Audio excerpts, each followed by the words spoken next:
올 6월에 잡코리아와 알바몬이 20세 이상 성인 1791명을 대상으로 설문조사한 내용을 공개했었습니다. 성인 남녀 10명 중 6명이 코로나19로 인해 이것이 증가했다라는 내용이었었는데요. 과연 무엇이 증가했다라고 했을까요? 체중의 증가에 대해서 이야기를 했습니다. 응답자의 65.5%의 사람들이 자신의 체중이 증가했다라고 답을 한 것입니다. 자, 그러면은 어느 정도의 체중의 증가를 이야기했을까요?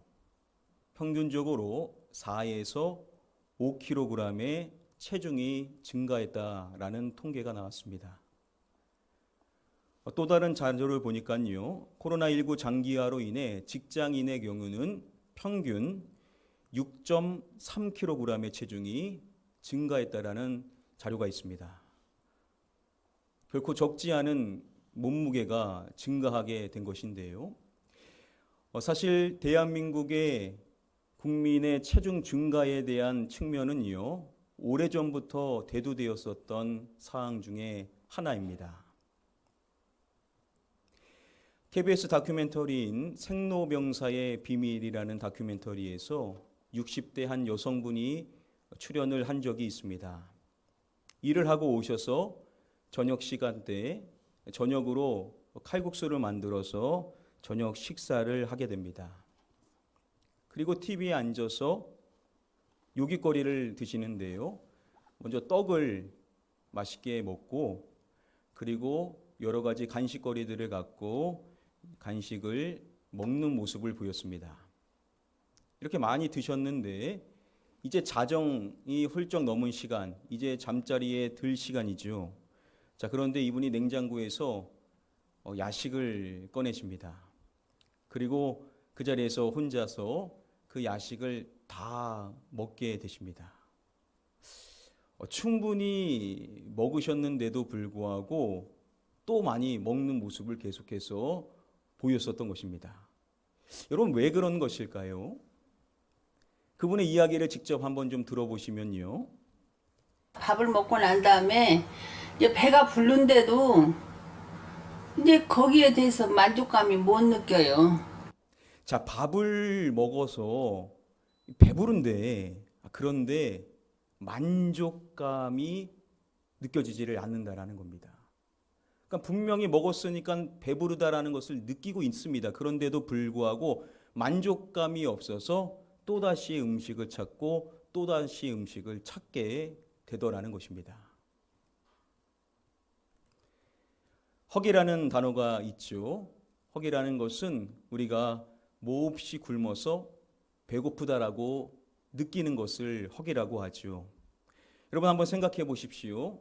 열심히 일을 하고 너무 배고픕니다. 그래서 좋아하는 국밥집에 가서 허기를 채우기 위해서 국밥을 시켜가지고 그 국밥을 한 그릇을 뚝딱 다 먹게 되었었습니다. 자, 그러면 당연히 허기가 좀 채워지게 되지 않겠습니까? 자, 그런데 만약에 여전히 허기를 느낀다라고 생각을 해보시기를 바랍니다. 충분히 배불리 먹었는데도 또다시 허기를 느낀다. 어떻게 그럴 수가 있는 것일까요? 여러분, 과식을 했는데도요, 즉 배부른데도 여전히 배고픔을 느낄 수가 있다라고 합니다. 그 이유가 무엇이냐면 바로 이것 때문이다라고 이야기를 하는데요. 바로 허기인데 그냥 허기가 아니라 심리적 허기입니다. 서울대학교 병원교수인 윤대현 교수에 따르면은 허기에는 두 종류가 있다라고 합니다. 첫 번째 허기는 우리가 일반적으로 아는 육체적 허기가 있고 또 다른 허기가 있는데 바로 정서적 또는 심리적 허기라는 것이 있다라고 합니다. 우리가 음식을 맛있게 먹어서 육체적 허기를 채웠다라고 생각을 하는데 만일 우리 안에 정서적 허기가 있다라고 한다면, 심리적 허기가 있다라고 한다면 우리의 뇌는 또다시 육체적 허기를 느끼는 것처럼 해서 또 음식을 찾게 된다라는 겁니다. 바로 이것이 분명 배불리 먹었음에도 불구하고 만족감을 느끼지 못함으로 인하여서 또다시 음식을 찾는 원인이라고 말할 수가 있는 것입니다. 즉 정서적 허기가 채워지지 않음으로 인하여서 또다시 배고픔을 느끼게 되더라는 것입니다. 이렇게 두 종류의 허기, 육체적 허기, 또 정서적 허기를 말하지만 우리는 하나님의 말씀인 성경을 통하여서 우리에게, 사람에게는 또 다른 허기가 있다는 것을 알 수가 있죠. 그 허기는 바로 영적인 허기입니다. 영적인 허기와 관련하여서 중요한 말씀 가운데 아모스서 8장의 말씀에 보면 영적 허기와 관련한 중요한 말씀이 나옵니다. 우리 함께 다음의 말씀 아모스 8장 11절 말씀을 읽어보겠습니다. 주 여호와의 말씀이니라. 보라, 날이 이를지라 내가 기근을 땅에 보내리니 양식이 없어 주림이 아니며 물이 없어 가람이 아니요 여호와의 말씀을 듣지 못한 기갈이라. 기근에 대하여서 말씀을 해줍니다. 기근이라는 것은 당연히 양식이 없어서 생기게 되는 것이죠. 자, 그런데 말씀을 보시면은 양식이 없어 주림이 아니며 라고 말씀을 해주는 것입니다. 기근, 그 굶주림이라는 것은요, 양식이 없어서 생기는 것인데 지금 이 말씀은 그러한 양식이 없어서 줄이게 되는 것이 아니다 라고 말씀을 해주시는 것입니다. 그리고 또 이어서 말씀해 주기를 물이 없어 가람이 아니요 라고 말씀합니다. 가람, 즉 목마름이라는 것은요, 물이 없어서 생기는 거 아닙니까? 자, 그런데 하시는 말씀이 물이 없어 가람이 아니라는 겁니다. 주림과 가람, 즉 배고픔과 그리고 목마름을 말씀해 주시는데 이것이 양식과 물에 대한 것이 아니다라고 말씀을 해 주시는 것입니다. 자, 그렇다면 여기서 말씀하시는 그 주림이라는 것은, 여기서 말하는 그 가람이라는 것은 과연 무엇에 대한 주림이고 무엇에 대한 가람이냐라는 것이죠. 무엇에 굶주리는 것이고 무엇에 목마르게 되느냐는 것이죠. 자, 그 대상이 무엇인지를 마지막에 분명하게 밝혀주시는 것입니다. 이렇게 말씀해 주죠. 여호와의 이것을 듣지 못한 기갈이라 라고 말씀을 해주시는 것입니다. 여호와의 무엇입니까? 말씀을 이야기해 주시는 것입니다. 여호와의 말씀을 듣지 못한 기갈이라는 것입니다. 즉 여기서 말씀하시는 주림, 여기서 말씀하시는 이 가람, 이 목마름과 이 주림, 이 배고픔은요, 어떠한 대상이 아니라, 세상의 것이 아니라, 세상의 양식과 물이 아니라 이것은 무엇이냐? 바로 하나님의 말씀에 대한 부분이라는 것이죠. 말씀에 줄이고 말씀에 가라게 된다는 겁니다. 말씀에 배고파하고 말씀에 목말라하게 되는 것을 말씀해 주시는 것입니다. 자, 이를 통하여서 사람이 가지고 있는 영적인 허기가 있는데 이 영적인 허기의 대상이 무엇이냐? 바로 하나님의 말씀이라는 것이죠. 사람은요, 자신이 알든 모르든 인정하든 인정하지 않든 영적인 존재이기 때문에 하나님의 말씀에 대한 영적인 허기를 가질 수밖에 없다라는 것입니다. 예수님께서 광야로 가셔서 그곳에서 40일 동안 금식을 하시게 되십니다. 그래서 말씀을 보시면 40일을 금식하신 후에 줄이신지라 라고 말씀을 해주죠. 40일 동안 아무것도 드시지를 않으셨으니 예수님께서 얼마나 시장하셨겠습니까? 그러한 예수님께 시험하는 자인 마귀가 와서 예수님께 이야기를 하는 것입니다. 네가 만일 하나님의 아들이거든 명하여 이 돌들로 떡덩이가 되게 하라. 자, 이랬었을 때 예수님께서 하셨던 말씀이 있죠. 바로 신명기의 말씀을 인용하셔서 예수님께서 이렇게 말씀을 해주신 것입니다. 우리 함께 한번 말씀을 한 목소리로 읽어보도록 하겠습니다. 예수께서 대답하여 이르시되 기록되었으되 사람이 떡으로만 살 것이 아니요 하나님의 입으로부터 나오는 모든 말씀으로 살 것이라 하였느니라 하시니. 예수님께서 이렇게 말씀을 해주시는 것입니다. 사람이 떡으로만 살 것이 아니요.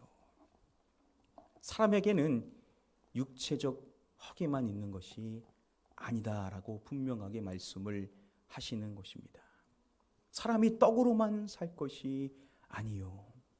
하나님의 입으로부터 나오는 모든 이것으로 살 것이라 라고 말씀을 해주시는 것입니다. 하나님의 입으로부터 나오는 모든 무엇이죠? 말씀에 대하여서 이야기를 해주시는 것이죠. 사람은, 즉 저와 여러분들 모두는 하나님의 입으로부터 나오는 모든 말씀으로 살아가는 존재라는 것입니다. 사람은 영적인 존재이기 때문에 하나님의 영의 양식인 말씀이 있어야만 살아갈 수 있는 존재다라는 사실에 대하여서 예수님께서도 분명하게 말씀을 해주신 것입니다. 40일을 줄이신 예수님, 가장 필요한 것이 떡이실 것인데 그런 예수님께서는 우리가 하나님의 영의 양식인 말씀으로 살아가야만 하는 존재다라는 것을 분명하게 가르쳐 주신 것입니다. 여러분, 우리가 건강에 이상이 있다라는 건강에 적신호를 보내주는 것들이 있죠. 대표적인 것 가운데 한 가지가 이것이죠. 바로 식욕 부진입니다. 밥을 먹어야 될 시간이 돼도 밥을 먹고 싶은 마음이 별로 들지를 않는 것입니다. 입맛이 없는 것이죠. 그래서 음식 앞에서도 먹고 싶다라는 마음이 별로 들지를 않는 것입니다. 이런 식욕 부진이 일시적이면 모르겠지만 장시간 지속되게 되면 이것은 건강의 적신호에 해당이 된다라고 전문의들은 이야기를 합니다. 영국의 대표적인 청교도 신학자인 리차더 백스터가 이러한 이야기를 했습니다. 어떤 청중은 식욕도 없고 소화력도 없어 영적 식욕 부진에 빠져 있는 경우가 있다. 영적 식욕 부진에 빠져 있는 사람이 있다라는 겁니다. 청중을 이야기한다라는 것은 바로 하나님의 말씀 앞에 서 있는 저와 여러분들을 이야기하는 것입니다.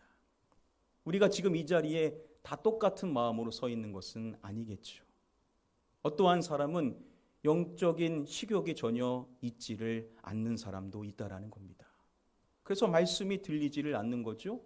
그 말씀이 전혀 귀에 내 안에 들어오지를 않는 사람들이 있다라는 겁니다. 왜냐? 그 안에 영적인 식욕이 있지를 않기 때문이라는 것이죠.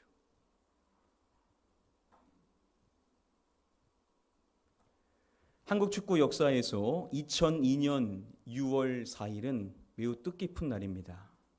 이 6월 4일 날 이 대한민국 남자 축구 대표팀이 월드컵에서 처음으로 승리를 한 날이었습니다. 이전까지 대회에 많이 참여를 했었지만 대한민국 남자 축구 국가대표팀은 한 번도 승리를 해본 적이 없습니다. 대부분 지거나 잘해야 비겼던 것이 전부였죠. 자, 그런데 처음으로 감격스러운 승리를 하게 되었었던 것입니다. 그래서 얼마나 기뻐했었습니까? 자, 그런데 여기서 끝이 아니었었죠. 세 번째 경기에서 강호 포르투갈을 꺾게 되고 첫 승뿐만 아니라 처음으로 16강에 진출을 하게 되었었습니다. 그때 기억하시는 분들은 아실 것입니다. 우리나라가 과연 16강에 들어갈 수 있을까? 16강이 목표지만 많은 사람들이 쉽지 않다라는 전망을 했었습니다. 자, 그런데 16강 목표를 달성하게 된 것이죠. 그것도 조 1위로 달성을 하게 되었었으니 이미 성공을 했다라고 느낄 수가 있었던 것입니다. 자, 그래서 16강 진출이 확정되어지게 되고 당시 대통령이었었던 그 김대중 대통령도 승리했다라고, 성공했다라고 기뻐하는 모습을 보였었던 이유가 바로 여기에 있었던 것입니다. 이미 우리는 이룰 목표를 다 이룬 것처럼 생각을 하고 있었던 것입니다. 한 번도 못 이겨봤는데 2승이나 했으니 당연히 그럴 만도 했었던 것입니다.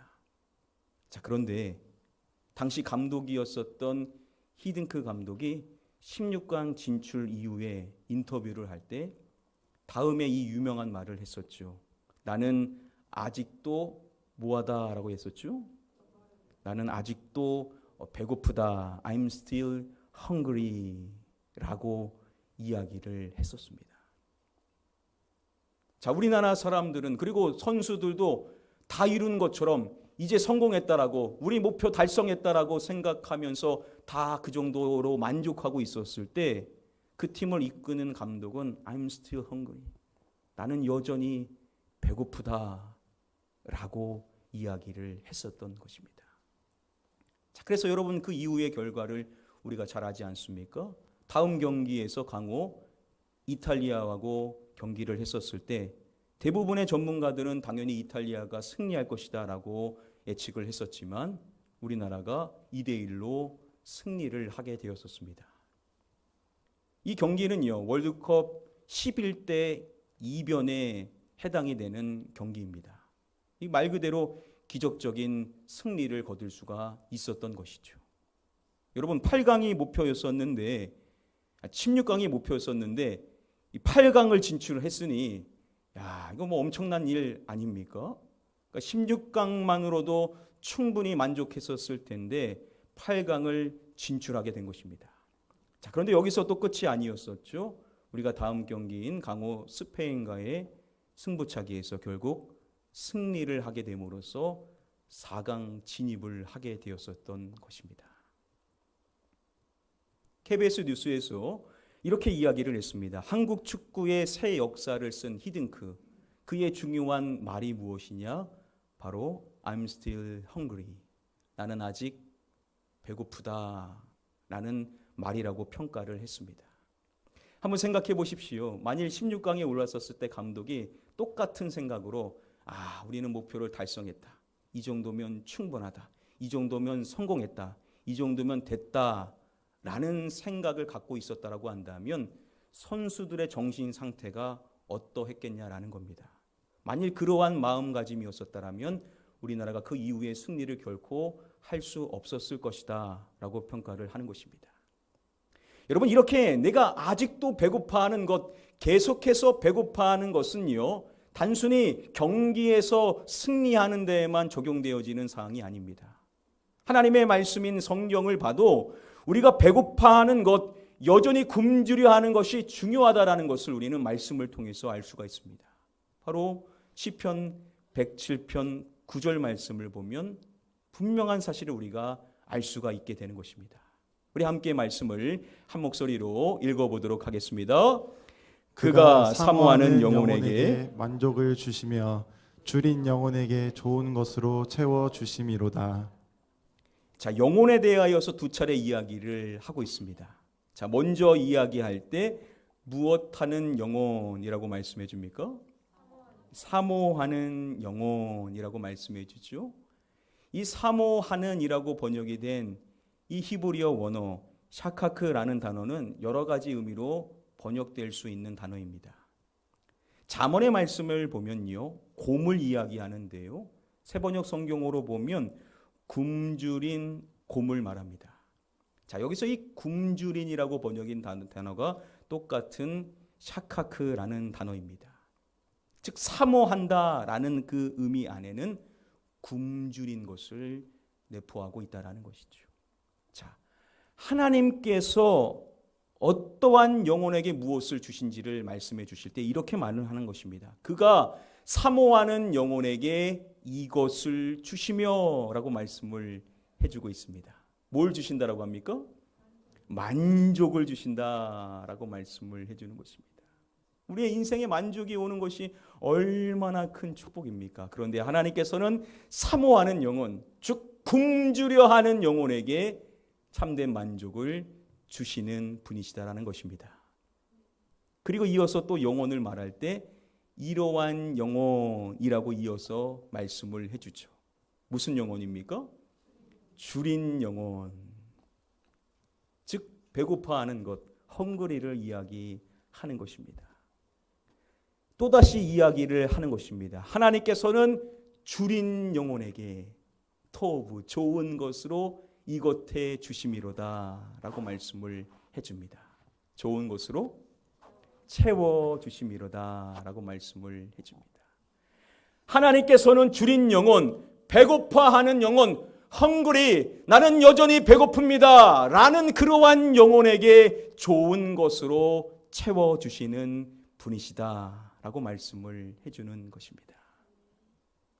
물론 이 말씀에서는 그 굶주림의 대상이 무엇인지를 분명하게 이야기해주고 있지는 않지만 우리는 앞선 말씀을 통해서 우리가 영적으로 느껴야 될 허기의 대상이 무엇인지를 우리는 이미 살펴봤었습니다. 하나님의 무엇이죠?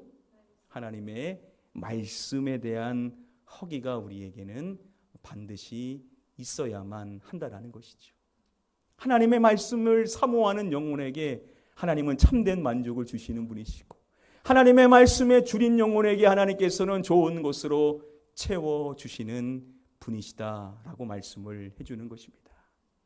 우리에게 이 영적인 허기가 있을 때, 즉 그 말씀을 사모하고 그 말씀에 주려 하는, 굶주려 하는 우리의 심령이 있을 때 우리 하나님께서는 저와 여러분들에게 참된 만족과 온갖 좋은 것으로 채워주신다라고 말씀해 주시는 줄 믿습니다. 이제 오늘 저녁부터 기다려왔었던 축복 부흥성회가 시작을 하게 됩니다.